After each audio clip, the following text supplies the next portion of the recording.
Imagine agora se você fosse uma das pessoas mais ricas do mundo. Muito dinheiro, uma grande família, casa, rebanhos, conforto, mas de repente perdesse tudo isso e ficasse na miséria. Como você se sentiria? Houve um homem que passou por isso, mas conseguiu vencer. Sua história está descrita na Bíblia, no livro que leva seu nome. Jó era o homem mais próspero de todas as pessoas do Oriente e vivia na terra de Uz. Ele possuía 7.000 ovelhas, 3.000 camelos, 500 juntas de bois, 500 jumentos e muitos servos, e também foi abençoado com 7 filhos e 3 filhas. Jó era considerado por todos um homem íntegro e justo que temia a Deus e evitava o mal. Os filhos de Jó costumavam realizar festas em suas casas em seus aniversários e convidavam suas 3 irmãs para comer e beber com eles. Após um período de celebrações, Jó organizava um ritual de purificação para eles. Bem cedo pela manhã, ele oferecia um sacrifício queimado por cada um dos seus filhos, pois pensava: talvez meus filhos tenham pecado e amaldiçoado Deus em seus corações.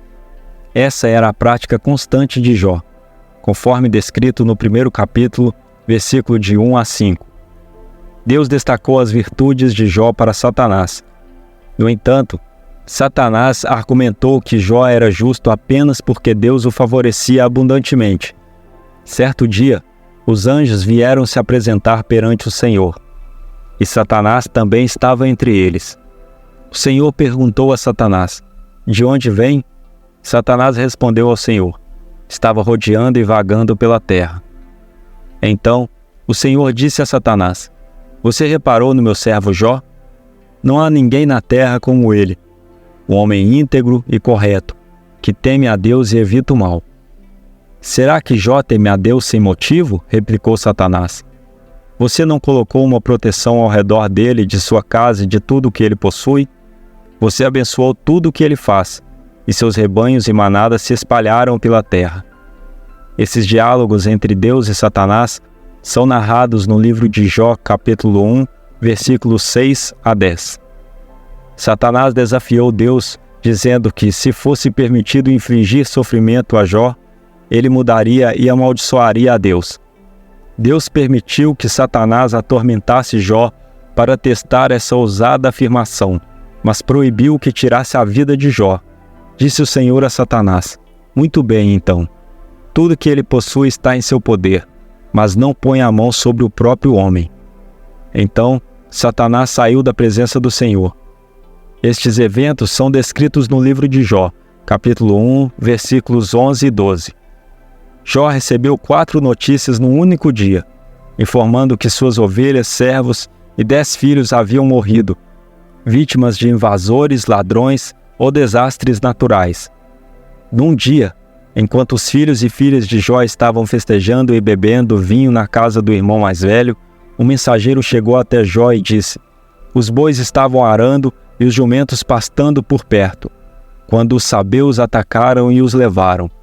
Eles mataram os servos à espada, e eu fui o único que escapou para contar a você.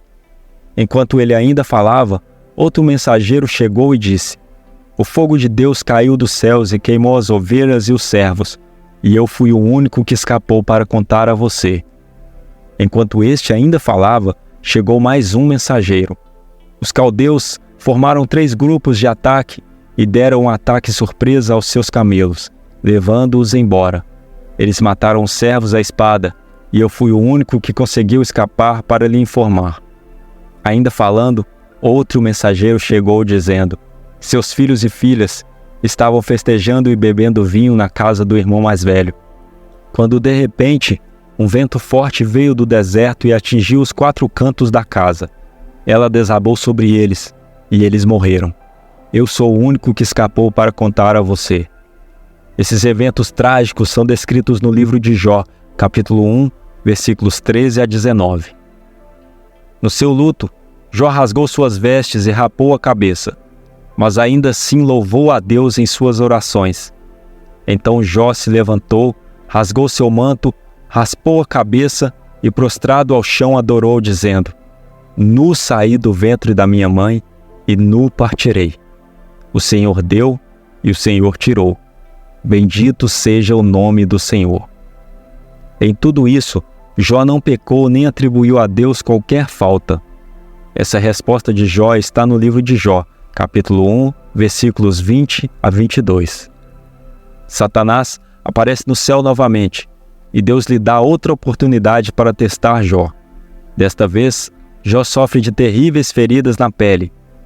A esposa de Jó tenta persuadi-lo a amaldiçoar Deus e desistir da vida, mas ele resiste e tenta suportar seus sofrimentos. Duas tramas são habilmente entrelaçadas, uma celestial e outra terrena. Os acontecimentos na terra são o resultado de algo que já ocorreu no céu, assim como a guerra na terra imediatamente após um conflito no céu, como no livro de Apocalipse. 3 amigos de Jó souberam das desgraças que haviam acontecido a ele e à sua família e vieram visitá-lo para oferecer solidariedade e consolo. Eles eram Elifaz de Temã, Bildade de Suá e Zofar de Naamá. Ao avistarem Jó à distância, ficaram chocados e começaram a lamentar e chorar profundamente. Cada um rasgou seu manto e jogou terra sobre suas próprias cabeças, demonstrando profunda tristeza. Eles se sentaram no chão junto a Jó por 7 dias e 7 noites consecutivas, sem dizer uma única palavra, pois o sofrimento de Jó era tão intenso que eles não encontravam forças para falar. Passados alguns dias, em que Jó ficou em silêncio, ele finalmente abriu a boca e expressou sua angústia, amaldiçoando o dia de seu nascimento. Ele desabafou dizendo que desejaria que o dia de seu nascimento fosse apagado da história, transformado na mais profunda escuridão, sem a luz de Deus sobre ele. Jó continuou seu lamento, questionando por que não foi tirado da vida ainda no ventre de sua mãe, por que não morreu ao nascer. Ele se perguntou por que foi trazido ao mundo apenas para sofrer, questionando o propósito de sua existência. Jó imaginou como seria se tivesse morrido antes, em paz e descanso, junto a reis e príncipes. Ele desejou não ter existido, comparando-se com as crianças que nunca viram a luz do dia. Jó mencionou a tranquilidade encontrada na sepultura, onde todos, pobres e ricos, juntos estão livres de suas adversidades terrenas. Em seu desespero, Jó questionou o propósito de conceder vida aos aflitos e amargurados que desejavam a morte. Ele se perguntou por que Deus dava vida àqueles cujo caminho parecia não ter sentido, que viviam em sofrimento e angústia. Jó terminou seu lamento expressando seu atual estado de angústia, sem paz, tranquilidade ou descanso. Ele vivia em constante inquietação, chorando e tentando, sentindo que tudo o que temia se abateu sobre ele. Jó não encontrava sossego em sua situação. Elifaz, um amigo de Jó, respondeu dizendo que Jó costumava aconselhar e ajudar os outros. Mas agora ele estava enfrentando dificuldades e desânimo. Elifaz argumentou que a confiança de Jó em Deus estava baseada em sua retidão, mas também sugeriu que o sofrimento pode estar relacionado ao pecado. Ele compartilhou um sonho assustador e enfatizou a brevidade da vida humana, afirmando que muitos morrem sem alcançar a sabedoria.